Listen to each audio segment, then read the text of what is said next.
នាងខ្ញុំសូមគោរពជំរាបសួរពុកម៉ែបងប្អូនទាំងអស់គ្នាសូមស្វាគមន៍មកកាន់ Channel អីសីទំនាយមើលខ្សែបាត់ដៃនៅក្នុងវីដេអូនេះនាងខ្ញុំនឹងបង្ហាញអំពីអត្ថន័យនៃសញ្ញាផ្កាឈប់នៅលើបាតដៃ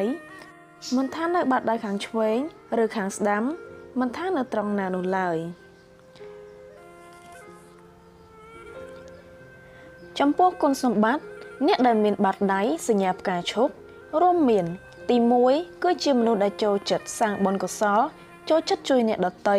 ធ្វើបុណ្យដែលជ្រះថ្លាអស់ពីចិត្តព្រមទាំងជួយគេដោយមិនរំពឹងការតបស្នងឡើយចំណុចទី2គឺជាមនុស្សដែលធ្លាប់បានសាងបុណ្យកុសលមកច្រើនធ្លាប់កើតជាទេវតាឬជាមនុស្សឋានទៀតផងចំណុចទី3នោះគឺជាមនុស្សដែលមានចិត្តល្អចិត្តមេត្តាជាមនុស្សដែលឆាប់អាណិតជួយអ្នកដទៃ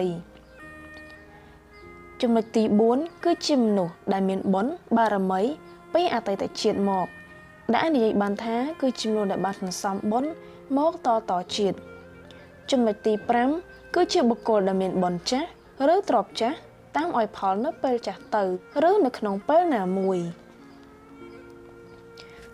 ចំពោះគុណវិបត្តិវិញនោះគឺមានបងប្អូនជាច្រើនបានឆ្ងល់ថាខ្ញុំមានបាតដៃសញ្ញាផ្កាឈប់ដែរក៏ប៉ុន្តែហេតុអ្វីក៏បុណ្យមិនជួយឬក៏ហេតុអ្វីក៏ចិត្តនេះខ្ញុំអភ័ព្វម្លេះចំណុចទី1នោះគឺដោយសារតែគាត់ធ្លាប់ជាមនុស្សឋានដែលមានកម្មចាស់ត្រូវចុះមកទូកទាត់ត្រូវចុះមកសងកម្មព្រមទាំងខំសាងបុណ្យសាងបារមីបន្តបន្ថែមទៀតចំណុចទី2នោះគឺជាមនុស្សដែលកំសត់លំបាកតាំងតែពីក្មេងមក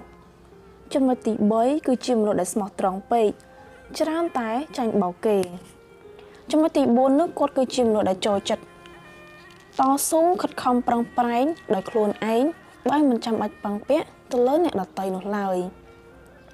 ដែលអាចនិយាយបានថាគាត់គឺជាមនុស្សដែលមិនចាយបុណ្យចាស់គឺខំសាងបុណ្យថ្មីបន្ថែមទៀតព្រមទាំងធ្លាប់ប្រាថ្នាឲ្យរួចចាក់ផុតទុកថែមទៀតផងដែលជាសេចក្តីសុខជានិច្ចនិរន្តរ៍នោះគឺព្រះនិព្វាន